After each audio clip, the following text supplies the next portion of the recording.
Primeira Epístola de Pedro, capítulo 2, versículo 1 diz assim: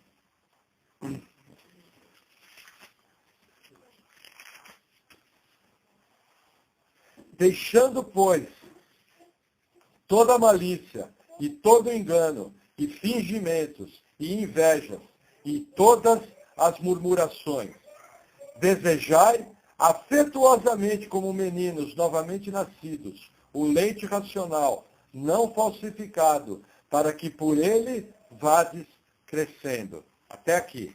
Vamos orar. Senhor, obrigado por tua palavra, obrigado por teus ensinos. Nós oramos em nome de Jesus, pedindo que o Senhor venha com o teu poder sobre tua igreja. Que nós possamos conhecer os teus caminhos, que possamos aprender de ti e que possamos aprender como usar essa palavra de maneira prática. Senhor, eu oro pela minha vida, que eu possa transmitir a palavra com graça, da maneira que o Senhor inspirou os escritores bíblicos estarem escrevendo. Senhor, vem com o teu poder, edificando tua igreja, em nome de Jesus. Amém. Amém, irmãos? Veja, entrando no capítulo 2, esse capítulo 2 de Pedro é muito interessante, porque essa primeira parte, que ela vai do versículo 1 ao versículo 10, ela vai falar da igreja do Senhor. E por que isso é importante? Veja, hoje em dia, nós temos, assim, duas tendências que têm entrado no meio cristão no mundo. Existe um movimento, se você digitar hoje no YouTube, você digitar desigrejados, você vai ver uma série de vídeos, uma série de pessoas falando que o crente não precisa congregar a igreja, não precisa congregar numa igreja local. Que o crente, ele pode praticar sua vida cristã sozinho, na sua casa, ouvir uma palavra pela internet, e dessa forma ele continuar fazendo parte do corpo de Cristo.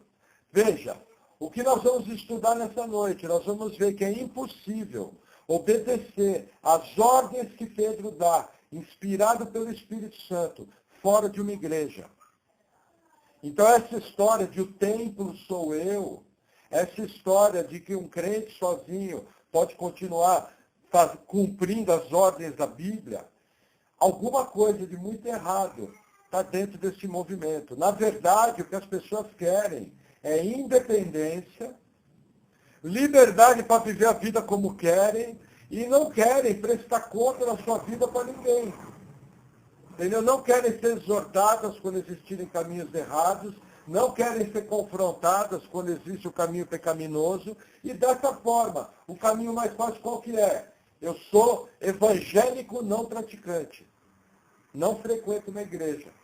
Isso aí não existe. A pessoa pode até dizer para ela, nossa, eu sofri em tal igreja, eu sofri em outra. Mas espera aí, meu irmão, você não conhece uma igreja boa. Você não tem um amigo seu que possa te indicar uma igreja onde se ensina a palavra de Deus. Com tantas opções que nós temos hoje, hoje em dia você chega em qualquer bairro do Brasil, tem 4, 5, 6, 10, 15 igrejas. Não tem ali uma boa igreja que vai ensinar uma teologia reformada, uma pregação expositiva, na qual você vai ser orientado, entendeu? Na qual você vai crescer na fé cristã. Então, a grande marca do movimento dos desigrejados é o individualismo. E veja o que acontece, existe uma segunda tendência no meio cristão, que são as chamadas mega-igrejas. O que acontece? São igrejas que ultrapassam facilmente a casa dos 1.000, 2.000, 3.000, 5.000 membros. O que acontece? É a igreja de multidão. Eu chego no domingo de manhã, pego minha Bíblia, entro numa mega igreja dessas, ninguém me conhece.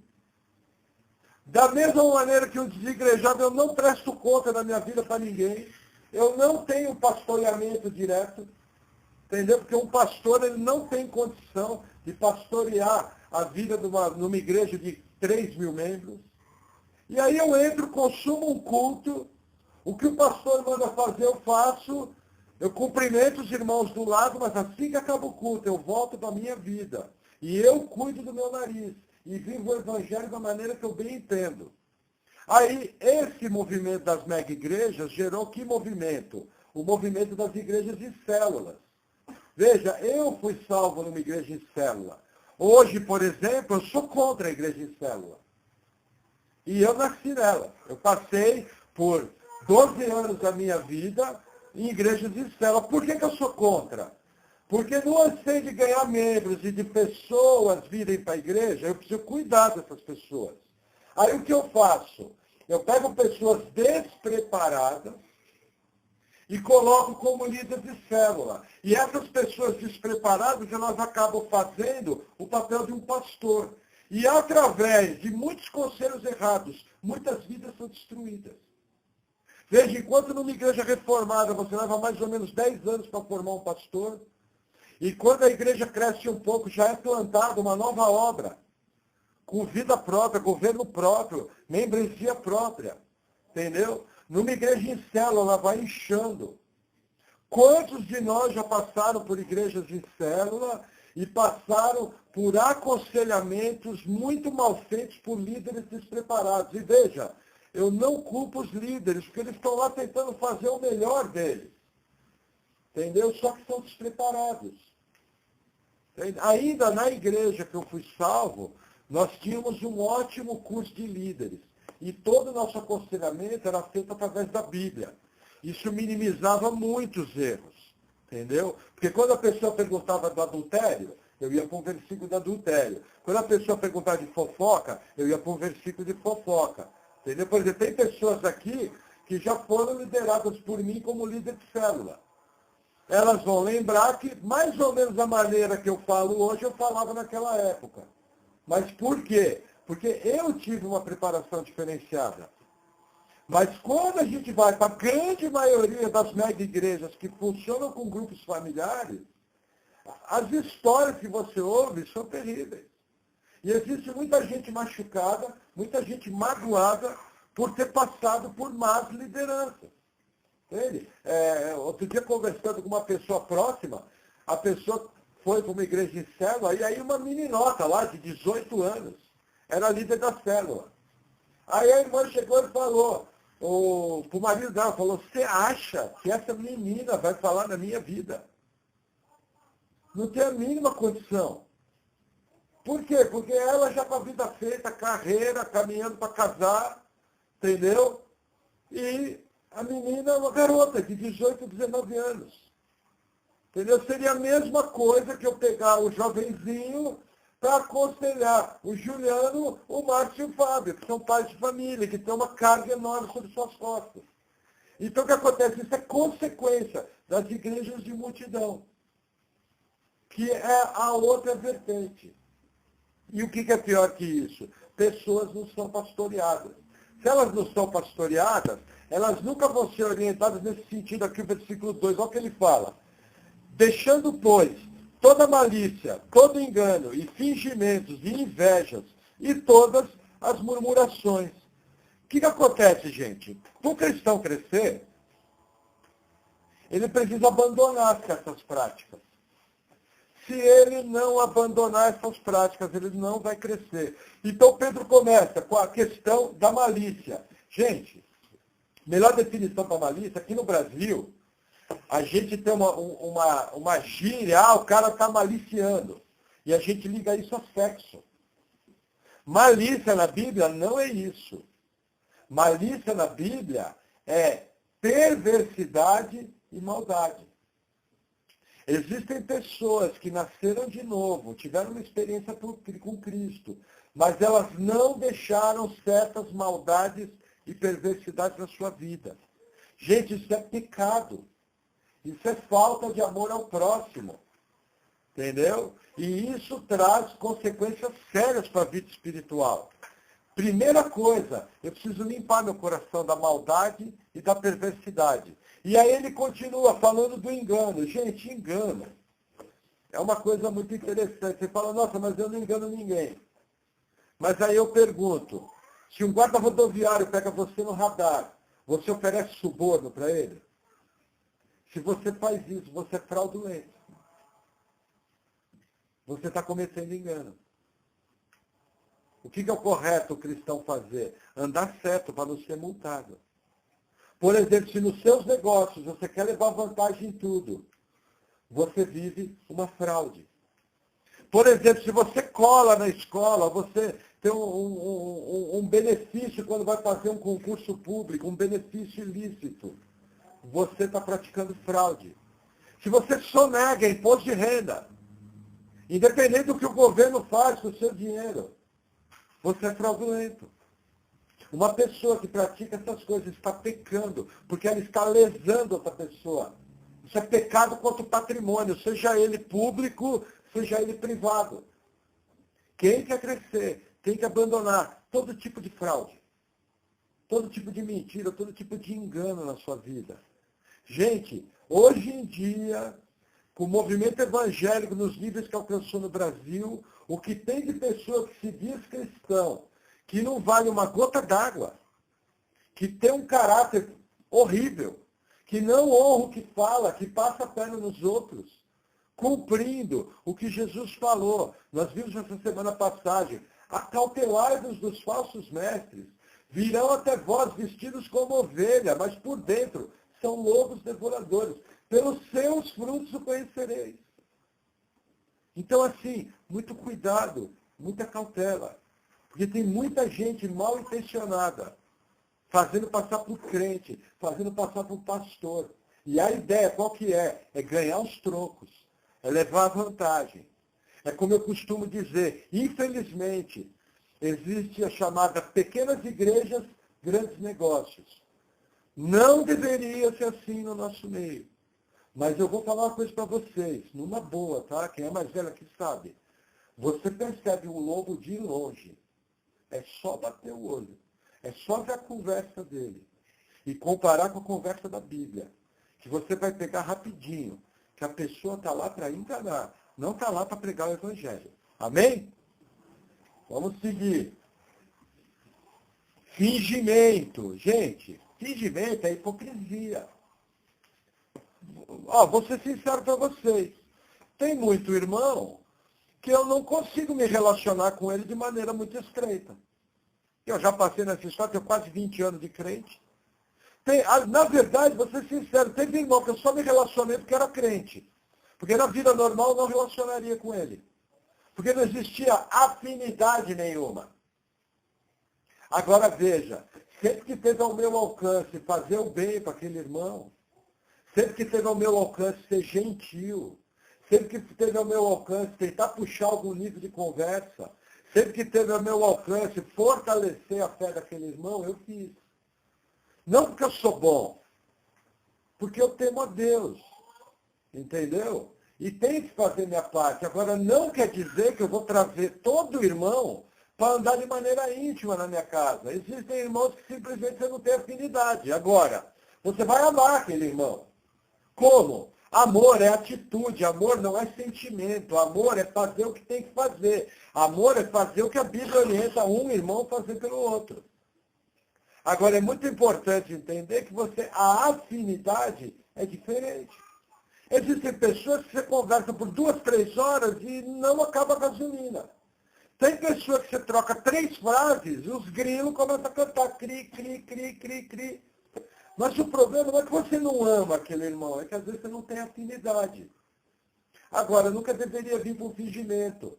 Por exemplo, o irmão comprou um carro. Nossa, irmão, que bênção. E você está se corroendo por dentro que o irmão comprou um carro bom melhor que o seu. Isso é fingimento. Entendeu? Por exemplo, uma coisa difícil nas igrejas é relacionamento entre mulheres. Irmãs, não me entendam mal, mas é extremamente problemático dentro das igrejas mulheres se relacionarem entre elas. Porque mulher tem uma dificuldade de relacionamento. Precisa superar isso. Na verdade, veja, com todo respeito, tem que deixar de ser chata. E se dar bem com as irmãs. Por quê? Porque se você não consegue se dar bem com a irmã aqui no culto, eu quero saber o que você vai fazer na eternidade. Porque aquela irmã vai passar a eternidade junto com você. Entendeu? Essa é uma área em que as igrejas têm muita dificuldade. Você vai nas igrejas em geral, aqui a gente não tem esse hábito. Mas é café disso, café daquilo, café não sei o que lá. Você pega 10 cafés, 9 é para mulheres, 1 para homem. Por quê? Porque as mulheres são detalhistas, são caprichosas, elas gostam de tudo bonitinho, gostam de tudo não sei o quê. Esse comportamento precioso, às vezes acaba julgando, levando a um espírito crítico, desnecessário em relação à outra. E aí, isso compromete o relacionamento, porque você pode ver, as mulheres que você é amiga, você ama estar com elas. Mas tenta lembrar como é que foi no começo. Você deu uma colher de chá. Isso os homens, e até os homens são meio exagerados, homem você bota lá 5 minutos no ar, os caras já estão conversando. Alguns até erram. Não deveria desenvolver amizade tão rápido. Entendeu? Mas por quê? Porque é necessário para se relacionar bem. Dar uma colher de chá. Por exemplo, nós já tivemos aqui no nosso meio, assim, alguns irmãos e irmãs que não eram fáceis de relacionar. Mas o pessoal tinha uma atitude de amor, o pessoal cumprimentava, sorria, procurava fazer sua parte. Esse é o papel cristão. Sair fora de todo fingimento. Amém? As irmãs não vão ficar chateadas que eu falei da chatice, né? Lembra que os irmãos são grosseiros e às vezes não seguem o conselho das irmãs. Amém? Vamos seguir. Inveja. Gente, não vou perder muito tempo com a inveja. Inveja é desgosto com o sucesso do outro. Isso é terrível. Sabe? É falta de amor.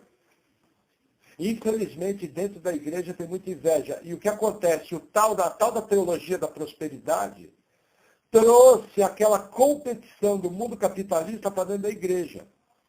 Existe um tipo de evangelho de prosperidade que está sendo pregado em algumas igrejas, que para mostrar que eu sou abençoado, eu tenho que ter o melhor carro, eu tenho que ter a melhor casa, eu tenho que fazer a melhor viagem, porque aquilo é sinal de que Deus está me abençoando.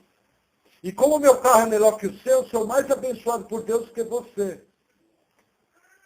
Coitado de Jesus, que o Filho do Homem não tinha nem onde reclinar a cabeça. E vivia da oferta das irmãs. Então Jesus não poderia congregar em tal igreja. Paulo, que muitas vezes passou frio, não poderia congregar em tal igreja. Percebe o problema? Cuidado com inveja. E murmuração. Gente, murmuração aqui é uma área muito completa. Os irmãos já ouviram falar de dom de línguas? Gente, o maior dom de línguas que tem na igreja é a fofoca. O povo, para ter a manha de falar mal um dos outros. É impressionante como os crentes falam mal uns dos outros. E qual que é o grande problema? Muitos disfarçam isso em oração. Aí eu chego e falo, irmão Juliano, ó, te falar uma coisa que a gente precisa orar. Aí irmão Juliano vem, o que foi, irmão? Olha, nós precisamos orar pela vida do irmão Rodrigo. Que é o seguinte, olha, eu vi o irmão Rodrigo no bar da esquina. E ele estava lá, fazendo não sei o quê. Aí o irmão Juliano ajeita a cara de frente dele e fala, é verdade, irmãos, vamos interceder pelo nosso irmão. Aí o irmão Juliano sai, de repente encontra o irmão João na rua.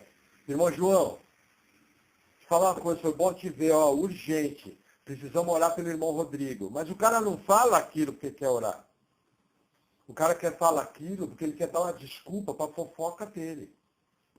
Veja, na igreja, várias vezes a gente trata com assuntos difíceis. Mas a grande marca do cristão é discrição nas coisas que faz. Você não pede, gente, tem coisa que você pede oração pública. Mas tem coisa que Deus mostrou para você orar sozinho. Entendeu? Não use a oração como desculpa para fofoca. Ó, alguns de nós congregaram em estruturas em que a fofoca comia solta. A igreja era um poço de fofoca, era um falando mal do outro. Deixa eu explicar uma coisa para vocês. Gente, fofoca da exclusão da ceia. Fofoca dá banco. Sabia que é um dos 5 critérios? A disciplina eclesiástica compara a fornicação, a idolatria, a feitiçaria, a fofoca. É um dos 5 itens que pode ter exclusão da ceia, que pode dar banco. Olha a seriedade da fofoca. E o que tem de gente falando mal da vida um dos outros. Aqui no nosso meio, por ser uma igreja pequena, a gente consegue controlar. Entende? Mas tem que prestar atenção. Por exemplo, se alguém veio me procurar, olha, eu estou com uma dificuldade com o irmão Juliano. A primeira coisa que eu vou perguntar para ele, falou, você já tentou conversar com ele sobre isso? Você precisa da minha ajuda? Quer marcar o horário depois de um culto, onde nós três vamos sentar e conversar? Está resolvida a fofoca. Por exemplo, eu não aceito a pessoa chegar para mim e falar, olha, estão dizendo, falou para a pessoa errada. Estão dizendo, o cara acabou de criar um problema. Porque eu vou sapatear nas costas dele, até ele me dizer quem é que está dizendo, pelo nome e endereço. Então não venha para o meu lado com estão dizendo. Porque eu não trabalho assim. É transparência. Olha, o irmão João me falou que não gostou da sua camisa. Ah, bom, vamos conversar com o irmão João. Irmão João, não gostou da camisa? Não, mas irmão Maurício, não gostei. Então compra uma para mim, por favor. Resolveu o assunto. Dando nome. Sem fofoca. Olha, se a igreja tratasse 2, 3 casos assim, não haveria mais fofoca na igreja. E a fofoca destrói, que nem um câncer. E uma pessoa que pratica isso não tem como crescer na fé, porque é pecado. Gente, está vindo ao meu coração. O tipo de fofoca hoje mais praticada é a fofoca de internet. Cuidado com aquilo que você posta. Você pode estar postando mentira. Confirme se as notícias são verdadeiras, para que você não esteja derramando sangue inocente. É abominação para Deus. Cuidado. Você que anda nas mídias sociais com aquilo que você publica. Você corre o risco de estar acabando com a reputação de alguém. Seja quem for, de esquerda, de direita, de centro, não importa. Seja que você goste da pessoa, que você não goste. O compromisso do cristão tem que ser pela verdade. Se você não tem certeza, não publique, para não derramar sangue inocente. É fofoca também.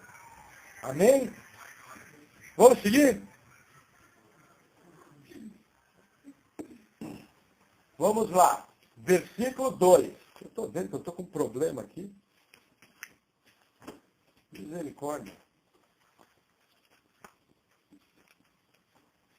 Só um minuto, irmãos.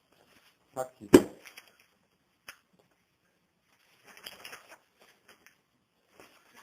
Fechou, eu que me perdi. Tá certo. Vamos lá, versículo 2.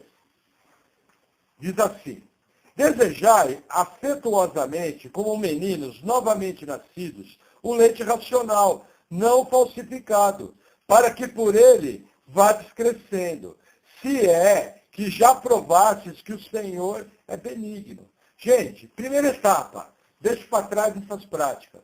Segunda etapa, quando eu fui salvo, eu experimentei que Deus é bom. Esse se é que já provaste que o Senhor é benigno, é uma afirmação, não é um questionamento. Quando você lê aqui, parece que ele está fazendo um questionamento. Lembra aquela passagem que fala, se Deus é por nós, quem será contra nós? Aquilo é uma afirmação. É a mesma partícula que tem aqui. Então o que acontece, gente? A grande marca do cristão nascido de novo é desejar o leite espiritual. Olha que interessante, leite é alimento de criança. Essa figura é usada para os novos da fé. Essas igrejas que foram escritas, essa carta, era de novos convertidos. Mas existe um fato interessante com a questão do leite. Veja, você, quem tem filho pequeno aqui, você dá leite para o seu filho só uma vez por semana? Não. Você dá leite para o seu filho diariamente. Isso mostra que o cristão tem que se alimentar da palavra diariamente. Se você quer crescer na vida cristã, você tem que diariamente estar estudando parcelas da Escritura. Não basta apenas vir para a igreja 1 ou 2 vezes e ouvir a palavra. Isso é pouco, você vai passar fome, você não vai crescer. O cristão tem que ter um relacionamento com a palavra de Deus. Mesmo que ele leia uma página por dia, aquela página é o leite espiritual que ele precisa para crescer. Qual é o maior problema da igreja brasileira? Não conhece a palavra. Qual é a grande marca de quem não é nascido de novo? Não quer ler a palavra. Aí você fala, nossa, irmão, eu não tenho lido. Será que eu não sou nascido de novo? Talvez você esteja passando por preguiça espiritual. Talvez você não está se organizando de uma maneira... Aqui antes de dormir, quando você deita na sua cama, você pega a sua Bíblia de cabeceira e lê uma página da Bíblia, medita naquilo que você está lendo. Entendeu? Faz uma oração a Deus, coloca as suas necessidades. Entende? Gente, se Deus é o primeiro na nossa vida, se eu busco primeiramente o reino dos céus e a sua justiça, eu tenho que separar pelo menos 15 minutos do meu dia para dedicar à leitura da palavra e à oração. Gente, isso é marca de pessoa salva. Nós estamos estudando isso na quarta-feira. Gente, aqui está falando, vocês já provaram que Deus é bom, então deseje ardentemente o leite, o alimento espiritual. Isso é saudável, é marca de uma vida cristã saudável. Jesus falou, aquele que ouve as minhas palavras e as pratica, é como aquele que edificou sua casa sobre a rocha. Virão as tempestades e essa casa não será destruída. Se você não tem gastado pelo menos 15 minutos do seu dia para ler um pouco da Bíblia e para orar ao Senhor, você está construindo sua casa na areia. Vai vir a luta, vai vir a crise e sua casa vai cair, vai desmoronar, porque não tem alicerce. Lembra, você é salvo pela graça. Mas o fato de ser salvo pela graça não tira de você as responsabilidades de obediência da palavra de Deus. E a palavra orienta isso. Amém? Vamos seguir. Vamos entrar agora no versículo 4. Diz assim, e chegando-vos para ele, pedra viva, reprovada, na verdade, pelos homens, mas para com Deus, eleita e preciosa. Veja que interessante. Primeiro ele fala para você abandonar. Depois ele fala para você desejar o alimento espiritual, porque você provou que Deus é bom. Aí o que ele fala? Que você tem que se achegar a Cristo. Olha que interessante. Deus veio e me salvou. Mas quem tem a responsabilidade de se achegar a Deus sou eu, após ser salvo. Uma das marcas do nascido de novo, ele vai querer, cada dia que passa, se achegar mais a Deus. Entendeu? E olha que interessante que ele fala aqui, pedra viva, reprovada na verdade pelos homens. Gente, entenda, nos evangelhos a gente vê Jesus Cristo se revelando como o Messias de Israel. Lembre-se que os evangelhos são livros históricos. Eles não são livros doutrinários, como as epístolas de Paulo. Nesses livros, o que você mais vê? Jesus se revelando como Messias, alguns crendo sendo salvos e outros rejeitando o Messias. Entendeu? Essa pedra foi rejeitada. Nós vamos ver textos mais à frente do livro de Isaías, que mostra da onde Pedro tirou isso. Veja que interessante, Jesus foi rejeitado pelos seus. Jesus continua sendo rejeitado hoje. Só que olha que interessante, ele é uma pedra viva. Na verdade, Pedro aqui, ele vai fazer um conjunto de ideias. Olha que interessante. Olha o que fala o versículo 5. Vós também, como pedras vivas, sois edificados casa espiritual e sacerdócio santo, para oferecer sacrifícios espirituais agradáveis a Deus, por Jesus Cristo. Olha que interessante. Esse versículo aqui mata o movimento dos desigrejados. Por quê? Porque o crente é uma pedra viva do edifício chamado igreja. A pedra fundamental é Cristo. Ele é o fundamento.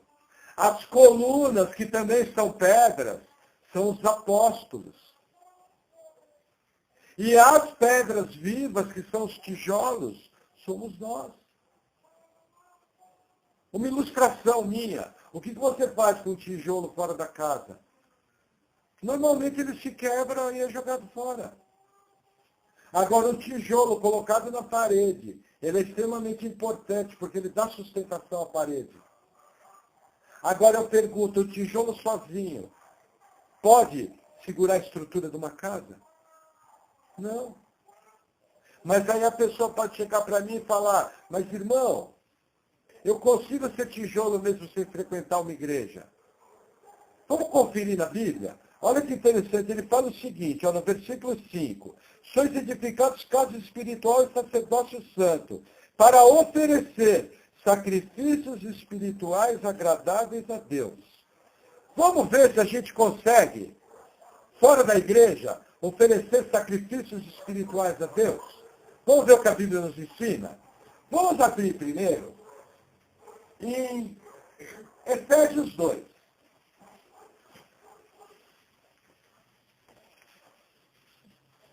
Vamos voltar um pouquinho.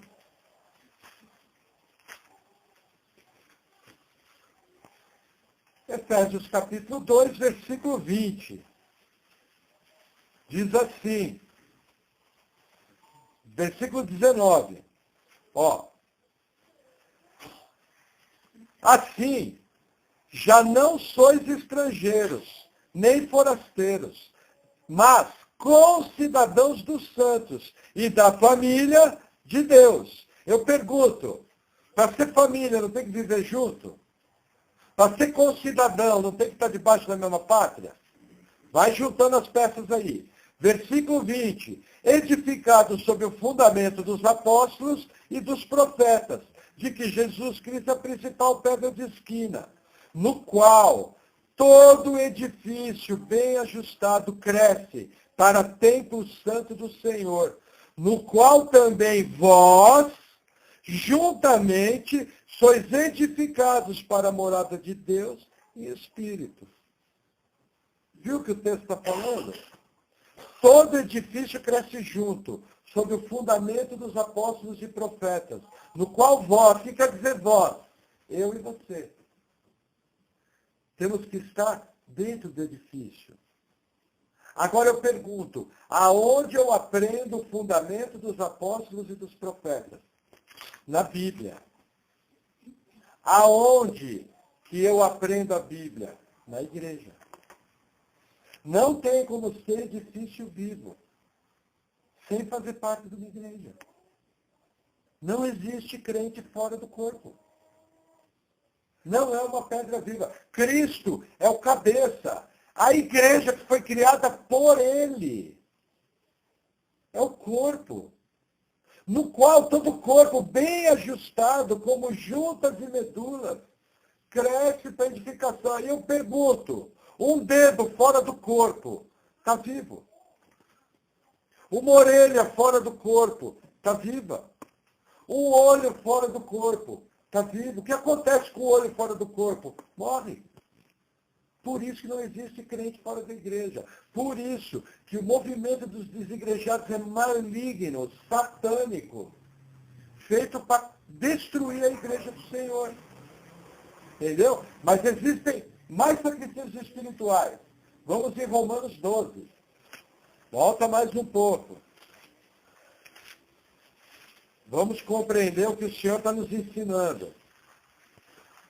Carta aos Romanos, capítulo 12.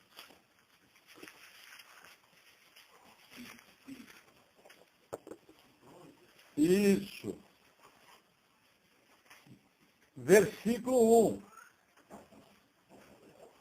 Rogo-vos, pois, irmãos, pela compaixão de Deus, que apresentei os vossos corpos em sacrifício vivo, santo e agradável a Deus, que é o vosso culto racional. Gente, outro sacrifício a Deus é a santidade com o nosso corpo. Coisa mais séria que tem, por exemplo, a Bíblia nos ensina que o pecado sexual, ele é terrível, porque você se faz um só com uma meretriz. Entendeu? E você toma os seus membros que estão unidos a Cristo e faz eles juntos numa relação sexual ilícita, proibida por Deus. Entendeu? O crente que tem um culto racional, ele vai andar em integridade, em santidade com o seu corpo. Entende? Eu creio, uma opinião pessoal minha, esse culto racional aqui é muito mais amplo do que o texto sugere. Para mim, isso aqui está muito ligado a um culto inteligente, a conhecer a palavra de Deus, a estudar a palavra de Deus e aplicar de maneira prática. Por quê? Porque o raciocínio é uma faculdade da nossa mente. Entendeu? E na sequência do culto, do texto, ele fala o seguinte, para você transformar a sua mente pela palavra. Entendeu? Então eu creio que aqui é muito mais do que o corpo. Aqui fala de toda a nossa alma ser voltada para Deus, ser transformada pela palavra, se encher da palavra de Deus. Isso é um sacrifício vivo, santo e agradável a Deus, que você oferece. Entendeu? Mais um texto, Romanos 15. Outro sacrifício espiritual. Versículo 16. Diz assim: que seja ministro de Jesus Cristo para os gentios, ministrando o Evangelho de Deus, para que seja agradável a oferta dos gentios, santificada pelo Espírito Santo. Gente, entenda, você evangelizar pessoas é um sacrifício espiritual agradável a Deus. O crente que tem uma vida cristã saudável, aparece um parente doente, já falei, ora com ele. Aparece uma pessoa com problema, fala do Evangelho para ele. Faça a diferença no seu trabalho, faça a diferença na sua família. Isso é agradável a Deus. Agora, tem muito crente que não abre a boca. Eu até entendo que o novo convertido possa ter dificuldade. Mas mesmo o novo convertido pode falar do amor de Deus na vida dele. Ele pode testemunhar que Jesus é bom. Ele pode testemunhar que andar com Cristo trouxe paz, trouxe alegria, trouxe novidade de vida, trouxe transformação para a sua vida. Isso é vida cristã normal. Amém? Mais um sacrifício. Filipenses 4, um pouco mais à frente. Você vai passar Coríntios, vai passar Gálatas, vai passar Efésios, vai chegar em Filipenses, capítulo 4. Veja que interessante. Versículo 17. Palavras do apóstolo Paulo. Isso, 4,17. Não que procure dádivas, mas procure um fruto que cresça para a vossa conta. Veja, Paulo aqui está falando de dinheiro, vocês vão ver mais à frente. E ele fala o seguinte, gente, não é que eu estou procurando dinheiro, mas na verdade o que eu estou procurando é um fruto que seja para vocês, para a conta de vocês. E aí no 18 ele explica, olha que interessante, mas bastante tenho recebido, e tenho abundância, cheio estou, depois que recebi de Epafrodito, o que da vossa parte me foi enviado, como cheiro de suavidade e sacrifício agradável e aprazível a Deus. Gente, entenda. Quando você oferta e contribui na igreja do Senhor, você está fazendo um sacrifício agradável a Deus. Você não está fazendo para a igreja, você está fazendo para Deus. Isso é algo que a gente tem que compreender. Entende? E Deus, inclusive, faz promessas de suprir todas as nossas necessidades quando a gente oferta com alegria. Vocês sabem que eu tenho horror à teologia da prosperidade, mas eu não quero ver os irmãos com a vida bloqueada por causa de avareza. É necessário em algum momento da vida cristã ofertar na casa de Deus. Seja isso de maneira frequente, ou seja isso de maneira esporádica. Meu irmão, acorda, sua carteira não pode continuar ímpia. Entendeu? Você não pode se batizar e deixar a carteira para fora d'água. Entendeu? Porque quando eu oferto, gente, quando eu falo oferta, vocês sabem que aqui a gente não trabalha com dízimo, embora tenhamos dizimistas. Entendeu? A gente trabalha com oferta. Mas quando eu falo oferta, envolve tudo, qualquer tipo de contribuição. Quando eu faço uma oferta na casa de Deus, eu estou fazendo. Olha a frase de Paulo. Ó, como cheiro suave e sacrifício agradável e aprazível a Deus. Gente, a coisa mais difícil é a minha carteira se converter. Entende? Desde carona para a igreja. Gente, quando eu estou carona para vir para a igreja, eu estou fazendo uma oferta à igreja de Deus. Quando eu pego um bem que eu tenho na minha casa, está sobrando, eu me sinto direcionado a ofertar na vida de um irmão. Eu estou fazendo um sacrifício agradável a Deus. Quando eu reúno uma cesta não básica, entendeu? E dou para um irmão, eu estou fazendo um sacrifício agradável a Deus. Agora, eu não posso esquecer da oferta na igreja. Entendeu? Não pode passar em branco. Faz parte do culto cristão botar a mão no bolso. Esquece teologia da prosperidade. Seja crente. Amém? Vamos lá, para mais um sacrifício espiritual. Hebreus capítulo 13, lá na frente.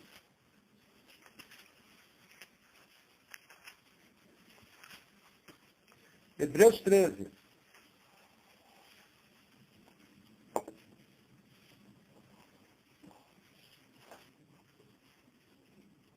Versículo, sumiu do meu papel, versículo 15.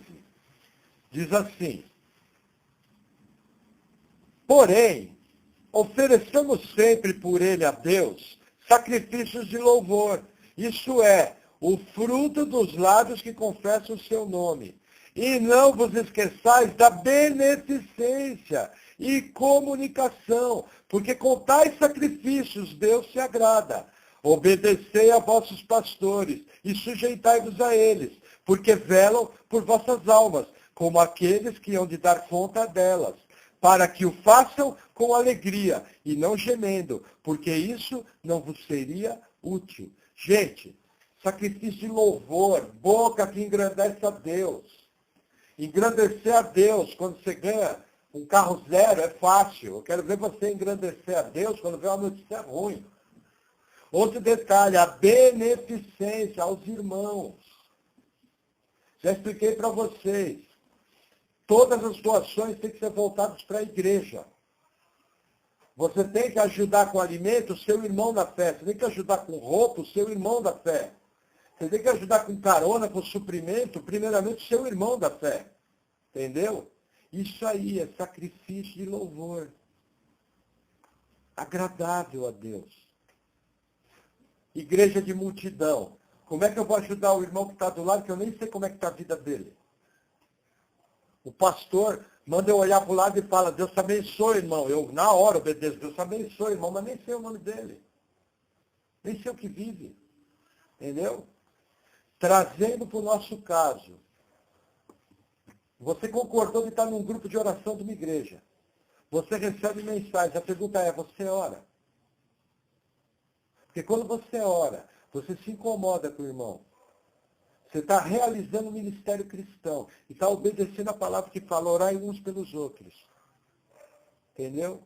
Se você quiser, me comunique. Eu tiro você do grupo de oração. Sem problema. Isso é uma questão pessoal. Agora, não vem pagar uma de crente se você não ora. Se você não está nem aí. Entendeu? Pelo menos se assuma. Coisa muito séria. Agora, como é que eu vou orar pela vida do Juliano se nem o pedido de oração dele eu leio? Estou nem aí. Entendeu? O que as pessoas fazem? Acabou o culto, some. Ó, não estava nem na palavra, mas veio agora para mim. Tem gente que a Paula me pergunta, fulano veio no culto? A pessoa nem cumprimenta a Paula, nem cumprimenta a Jeane, nem cumprimenta quem está lá no Ministério Infantil. Isso é irmandade. Gente, isso aí é uma piada. Isso aí é brincadeira, tá pagando uma de crente. Não dou nem oi pro meu irmão. Quarta-feira a gente faz um lanche. Eu saio vazado da igreja. Quero saber o que eu vou fazer na eternidade. Porque se eu não consigo passar 15 minutos na igreja, como é que eu vou fazer na eternidade? Sabe? Ô, irmão João, tudo bem? Tá tudo bom com o irmão? Pelo menos cumprimente. Ô, Juliano, como é que estão as coisas? Beleza? Dá um oi. Isso é sacrifício. Agora, no mundo do individualismo, eu venho, consumo um culto e sumo. E ninguém abre a boca sobre a minha vida, porque eu não quero dar conta de nada. Da minha vida cuido eu. E que Deus salve a todos. Palavra da salvação. Glória a vós, Senhor. Vocês sabem do que eu estou falando. Viramos tudo católico, apostólico, evangélico. Ninguém sabe da vida de ninguém. Uma caricatura. O crente tem que se incomodar com o irmão que está do lado. Se você congrega numa igreja que tem 30, nós temos mais ou menos 45 membros. Pô, você não dá nem oi pro irmão. Tem algo muito errado com a sua comunhão, com a sua fé. Amém? Vamos voltar lá em 1 Pedro 2. Versículo 6. Olha que interessante. Gente, essa daqui é uma das passagens que, se não explicar, a turma se perde nessa passagem aqui. Entendeu? Olha que interessante. Olha o que Pedro vai falar. 1 Pedro 2, versículo 6 diz assim: Por isso, também na Escritura se contém: Eis que põe em Sião a pedra principal da esquina, eleita e preciosa. E quem nela crer, não será confundido. Está falando de quem aqui? De Cristo. Tá? Só que isso está na Escritura, nós vamos ler junto, lá no livro de Isaías. Olha que interessante. Deus colocou Cristo como pedra fundamental na igreja. Quem nele crer, não é confundido. Amém. Versículo 7. E assim para vós, os que credes, é preciosa. Mas para os rebeldes, a pedra que os edificadores reprovaram, essa foi a principal da esquina. Está falando o quê? Da nação de Israel, que rejeitou o Messias, o Cristo. Não reconheceu Jesus como Senhor. Entendeu? Pedra rejeitada. Mas vocês vão ver de onde Pedro tirou isso. Versículo 8. Uma pedra de tropeço e rocha de escândalo para aqueles que tropeçam na palavra, sendo desobedientes. Ponto e vírgula. Olha a afirmação. Para o que também foram destinados. Olha a eleição aqui. Lida com esse versículo aqui. Sabe o que Pedro está falando? Que os desobedientes foram destinados para isso. Sabe por quê? Porque o nome dele não foi escrito no livro da vida antes da fundação do mundo. Vai morrer rebelde. E Deus vai trabalhar ao contrário. Vai fazer que nem Faraó, vai endurecer o coração. Vocês viram que seus olhos acabaram de ler? Versículo 8, tá? Vamos reler. E uma pedra de tropeço e rocha de escândalo, vírgula, para aqueles que tropeçam na palavra, sendo desobedientes, para o que também foram destinados. Percebe? Gente, entenda. A pessoa que não crê, ela é destinada à condenação eterna no lago de fogo. Não tem escapatória. Tchau. Até logo. Acabou. Não tem papo, não tem plano B, não tem purgatório, não tem reencarnação, não tem nada. É rocha de escândalo. Entendeu? A pessoa olha e fala, já teve gente que falou, quando eu falei a pessoa, olha, você tem que entender que Jesus falou que salvação é só nele. Só que a pessoa falou para mim, isso que você está falando é pecado. Eu falei, ó, entenda, budista não vai ser salvo, hinduísta não vai ser salvo, salvação somente em Cristo. Ou Jesus é um mentiroso. A pessoa olhou para minha cara e falou, isso que você está falando é pecado. Pedra de tropeço. Que escândalo, gente! Gente, entenda, você conhece o ditado que o inferno está cheio de boa intenção? Gente, isso é real. Vai estar cheio de pessoas que até tiveram uma vida ética bacana, que até realizaram boas coisas, que vão passar a eternidade no inferno. E aí vai ter um cara que era criminoso, bandido, maloqueiro, a ponto de ser crucificado, que no último minuto da sua vida olhou para o lado numa cruz e viu Cristo. E falou para esse Cristo, lembra-te de mim quando vieres o teu reino. E o Cristo que eu amo declarou, hoje mesmo estarás comigo no paraíso. Por quê? Porque creu. E o sumo sacerdote da época, que era para saber que aquele era o Cristo, super estudado, da maior elite de Israel, trabalhou para crucificar o Cristo. Rejeitado. Lago de fogo pela eternidade. O livro de Atos fala que Caifás, sumo sacerdote, Anás, Pilatos e Herodes foram destinados a realizar aquela obra que eles realizaram, que foi a crucificação de Cristo. Já estava tudo escrito. Só que sempre lembra, gente, quando eu falo de decreto, entenda, lembra aquele exemplo do vidro. Deus está do lado de lá do vidro, já decretou tudo, tudo vai ocorrer segundo a vontade dele. Mas nós não estamos do outro lado. A gente só sabe a vontade de Deus pela Bíblia. Então eu estou aqui desse lado, eu tenho que viver minha vida com toda força. Eu faço escolhas. Eu tenho atitudes. Eu vivo de uma maneira prática, em relação à minha família, ao meu trabalho, à minha fé. Entende? A única segurança que eu tenho é que a vontade do meu Deus, que é boa, perfeita e agradável, vai se cumprir. Mas quem vive a vida sou eu. Eu não sou onipresente, eu não sou onisciente e eu não sou onipotente. Por isso que eu tenho a Bíblia me orientando como eu tenho que viver, porque eu não sei o que vai acontecer. Então eu faço isso da melhor forma possível. Vocês conseguem entender essa diferença? O fato de haver um decreto não muda a nossa realidade. Nós não sabemos o que vai acontecer hoje no final da noite. Você não sabe nem se você vai dormir vivo.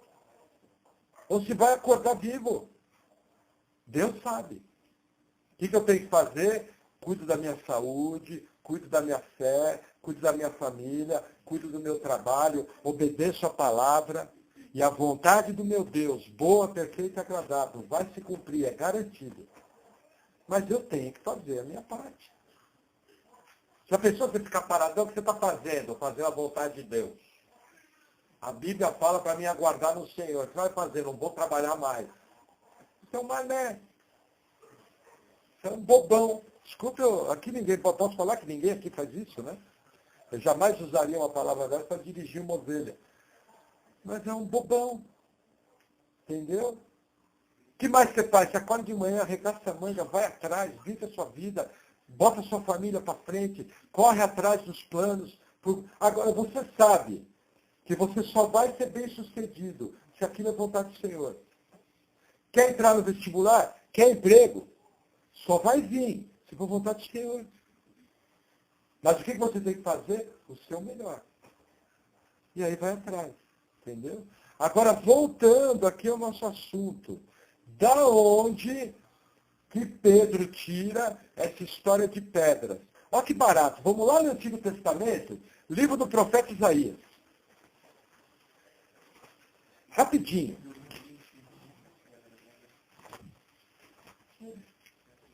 Você chega assim e você fala, mas Pedro, da onde você tirou isso? Lógico que foi da inspiração, Isaías 8. Só para você ver de onde saiu. Versículo 13. Diz assim, ao Senhor dos Exércitos, a Ele, santificai, e seja Ele o vosso temor, e seja Ele o vosso assombro. Então Ele vos terá por santuário, mas servirá de pedra de tropeço e rocha de escândalo as duas casas de Israel, por armadilha e laço aos moradores de Jerusalém. E muitos entre eles tropeçarão, e cairão, e serão quebrantados, e enlaçados e presos. Olha que interessante.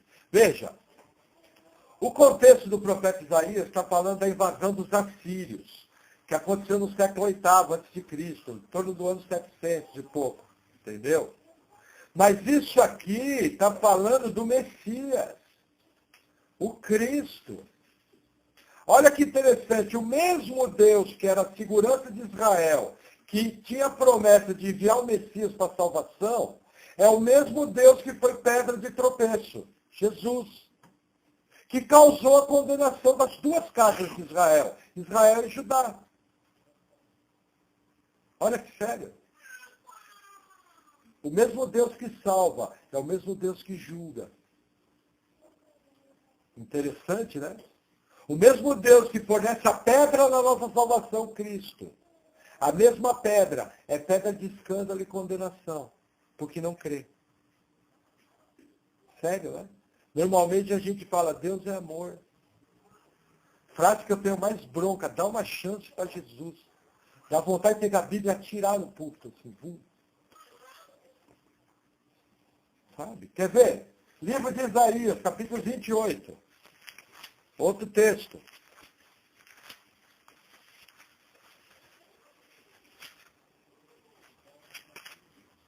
Olha que interessante. 28, versículo 14. Diz assim: ouvi, pois, a palavra do Senhor, homens escarnecedores, que dominais esse povo que está em Jerusalém. Porquanto dizeis, fizemos aliança com a morte, e com o inferno fizemos acordo. Quando passar o dilúvio do açoite, não chegará a nós, porque pusemos a mentira por nosso refúgio, e debaixo da falsidade nos escondemos. Portanto, assim diz o Senhor Deus, eis que eu assentei em Sião uma pedra já provada, pedra preciosa de esquina, que está bem firme e fundada. Aquele que crer, não se apresse. E regrarei o juízo pela linha, e a justiça pelo prumo, e a saraiva varrerá o refúgio da mentira, e as águas cobrirão o esconderijo, e a vossa aliança com a morte se anulará, e o vosso acordo com o inferno não subsistirá. E quando o dilúvio do açoite passar, então sereis por ele pisados. O que está falando aqui? Veja, Deus trouxe juízo, a nossa vida passa por lutas. Aqui no caso, está falando da invasão assíria, mas também tem a ver com o nosso Messias.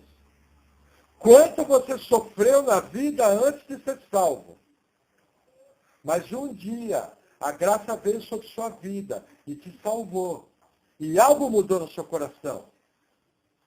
Pode ver. Por mais que você tenha luta hoje. Quer voltar para o que era antes? Por isso que aquela música, manda de volta o que é meu, ela é errada, né? Restitui. Manda de volta o que é meu. Já viram essa música? Só eu ouvi esse troço. O que é seu é o pecado. O que é seu é a condenação. Aí Jesus vem, te salva e tira aquilo. Eu não quero restituição nenhuma, eu quero vida eterna. Percebe? Vamos voltar lá em 2 Pedro para encerrar a palavra. Em 1 Pedro, capítulo 2, para encerrar a palavra.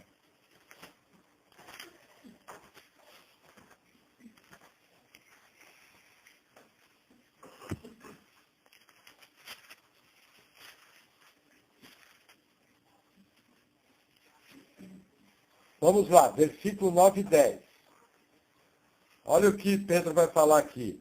Mas vós sois a geração eleita, o sacerdócio real, a nação santa, o povo adquirido, para que anuncieis as virtudes daquele que vos chamou das trevas para a sua maravilhosa luz.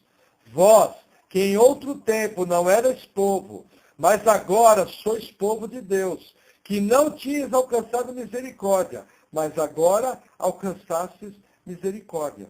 Gente, entenda. Antiga aliança, só judeu era povo. Nós somos gentil, aqui não tem nenhum judeu. Nós não éramos povo. Entendeu? Porém, Jesus Cristo nos elegeu antes da fundação do mundo e nós viramos povo. Nós estávamos em trevas e fomos trazidos para o reino da sua luz. Entendeu? Eu sou nação santa. Agora, olha que interessante. Sacerdócio real. No Antigo Testamento, o sacerdócio era só levítico. Nós estudamos isso em Hebreus. O Novo Testamento, o sacerdócio é de todos os crentes. Você tem sido sacerdote? Você é alguém que apresenta as petições a Deus? Você é alguém que apresenta as necessidades do povo à sua volta em oração a Deus? Você é alguém que busca conhecer mais a Deus através de sua palavra? Essa é a marca do sacerdote. O que acontece? Hoje em dia todo mundo canta, somos sacerdotes. Somos agora povo eleito.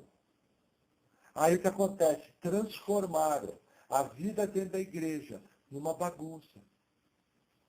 Que não tem nada a ver com o sacerdócio. Quando eu estava preparando essa palavra, eu passei por um comentarista bíblico, esse homem viveu há 100 anos aqui, 120 anos, o MacDonald. E aí ele nos dá 5 textos mostrando o que é o sacerdócio. E quais os limites do sacerdócio. E eu até tinha ficado com a palavra pronta. Só que eu gosto sempre de revisar. Aí eu vi esses 5 textos e eu vou compartilhar com os irmãos. Vamos ver o que é o sacerdócio real? Vamos abrir 1 Pedro capítulo 4. Primeira marca do sacerdócio real. Versículo 10. Diz assim. Cada um administre aos outros o dom que recebeu, como bons mordomos da multiforme graça de Deus. Se alguém falar, fale segundo as palavras de Deus. Se alguém administrar, administre segundo o poder que Deus dá, para que em tudo Deus seja glorificado por Jesus Cristo, a quem pertence a glória e poder para todos sempre. Amém. Gente, primeira coisa, falar segundo a palavra de Deus. Segunda coisa, ministrar a vida do irmão com o dom que Deus me deu. Eu só posso fazer isso na igreja.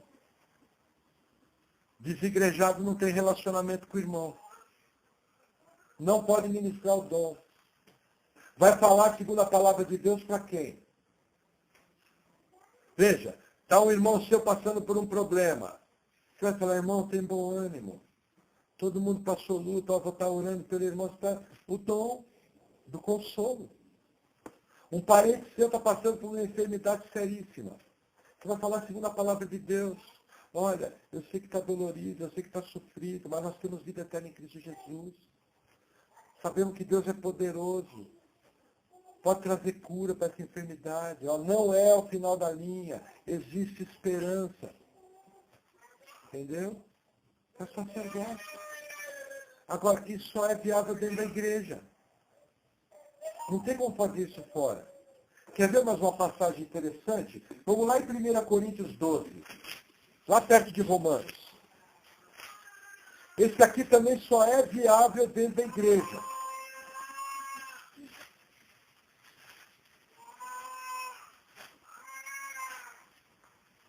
Primeira Coríntios 12, versículo 7, versículo 6.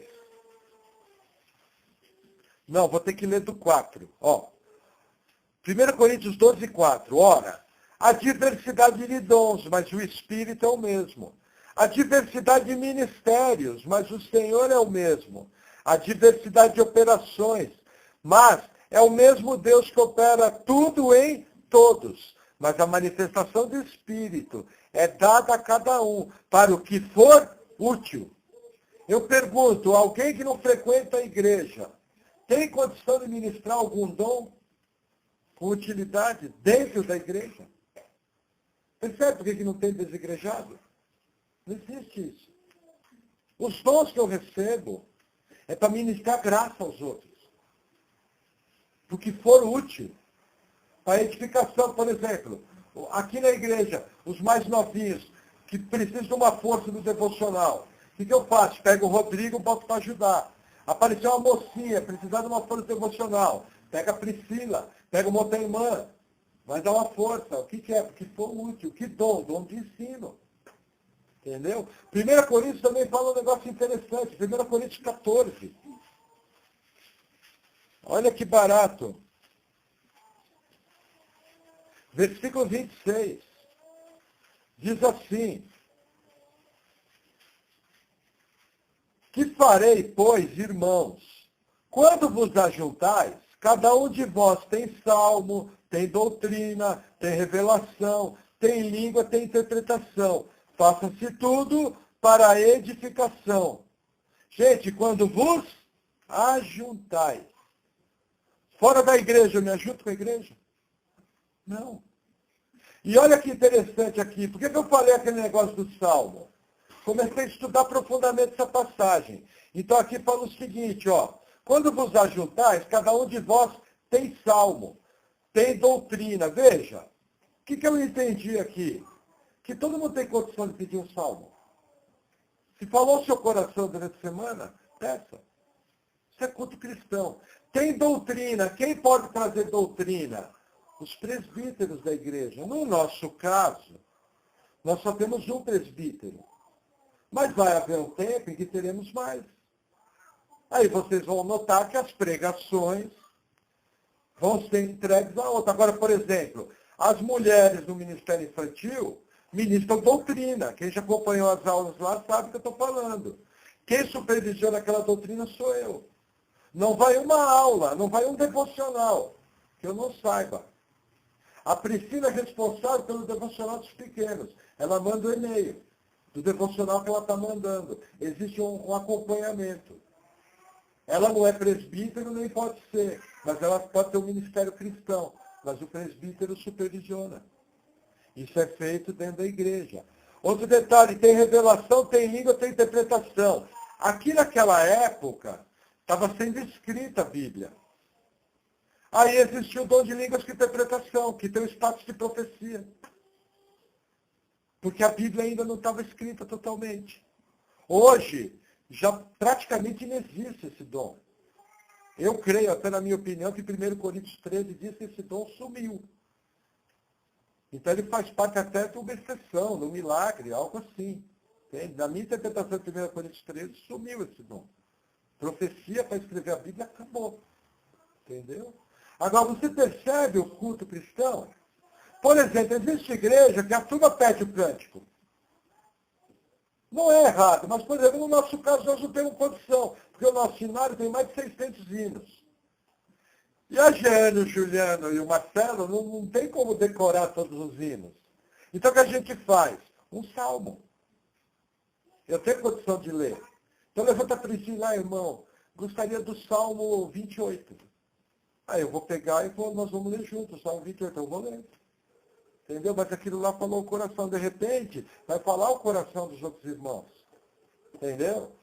De repente, algum irmão vem conversar comigo e falar, nossa, irmão, tem uma dificuldade em tal área. Aí eu vou para a doutrina. Opa, vou ministrar essa área para fortalecer a igreja. E assim o culto cristão vai acontecendo. Entendeu? E aí uma última passagem, Efésios 4, para encerrar. Carta aos Efésios, capítulo 4. Versículo 11, diz assim, e ele mesmo deu uns para apóstolos, outros para profetas, e outros para evangelistas, e outros para pastores e doutores, querendo o aperfeiçoamento dos santos, para a obra do ministério, para a edificação do corpo de Cristo. Veja, aonde que eu vou exercer os dons ministeriais? Somente na igreja, não tem outro jeito. Entende por que não tem desigrejado? Entende? E tinha mais uma passagem que eu não coloquei aqui, que é uma limitação que está sendo desrespeitada hoje. Está lá em 1 Timóteo. Na verdade eu coloquei, depois tirei. Mas agora estou sentindo meu coração de falar. Para ministrar o dom, mulheres não podem ensinar homens na igreja. Mulheres ensinam outras mulheres. Mulheres cuidam das gerações. Essa limitação está sendo desrespeitada na grande maioria das igrejas. Desrespeitando a verdade da palavra. Por quê? Porque mulher é menos importante? Seria um absurdo falar isso. Porque mulher tem uma função diferente na igreja. O pastorado é masculino. O diaconato é masculino. Entendeu? As mulheres realizam algo que é impossível para um homem realizar. Bota lá o irmão Maurício pregar para as crianças para ver. Daqui a 10 anos, tipo de crente, irmão Miguel entrando aqui no culto. Vai acabar com a vida dele. Bota o irmão Maurício fazer aconselhamento para irmãs mais jovens que acabaram de casar. Sozinho. Não, irmã, você precisa deixar de frescura. Para com isso. A Bíblia fala assim, assim, assim. Chama outra mulher. Não, minha irmã, você entende, tal. Vai estar, tal. Aquela graça. Entendeu? Mesma coisa um homem. Como que você vai colocar uma mulher para trazer um aconselhamento para o irmão João, 60 anos de idade? Não tem cabimento. Entendeu? Então, o que acontece? O sacerdócio cristão, ele tem regras. Essas regras estão dentro da igreja. Não existe crente fora da igreja. O culto cristão tem regras. Essas regras são claras. Não se serve a Deus de maneira pessoal, da forma que eu bem entendo. Só se serve a Deus de maneira bíblica, pura e santa. Amém? Vamos orar?